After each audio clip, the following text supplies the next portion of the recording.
खेती बाड़ी लंबा चौड़ा घरवा दू तल्ला बतावा तिलक करू तू तिलक चढ़ा कितना बतावा तिलक करू तिलक चढ़ा कितना बतावा तिलक करू पूरी खाया सब्जी खाया खाया नमकीनिया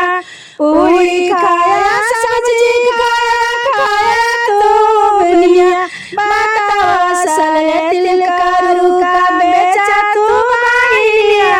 बतावा सरे सरवा तू बेचा का माहिनिया बतावा सरे बेरुआ तू बेचा का माहिनिया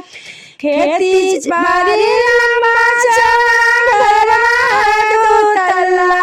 बतावा साल सरवा तू तिलक क्या चढ़ाए बतावा तुम सरवा तू तिलक कितना चढ़ाए बतावे सला गुआ तू तिलक कितना चढ़ाए बतावे सले समधी दूध पिया लस्सी पिया पिया तो लस्सी क्या बेच के आया मौसी बतावे सले गुआ का बेच के आए मौसी बतावे सले सरवा तू बेच के आए मौसी खेती बाड़ी लंबा चौड़ा घरवा दू तल्ला खेती बाड़ी लंबा चौड़ा घरवा दू तल्ला बतावा सले समधी तू तिलक कितना चढ़ाए बतावे सले सरवा तू तिलक क्या चढ़ाए बतावा सले सरवा शर्ट पहना पैंट पहना लगा के लटाई शर्ट पहना पैंट पहना लगा के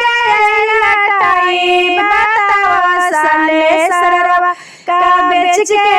लमाई बतावा तुम सरवा का बेच के लमाई बतावा सले समधी खेती बाड़ी लंबा चौड़ा घरवा दू तल्ला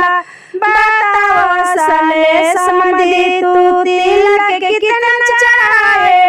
बतावा सले समधी तू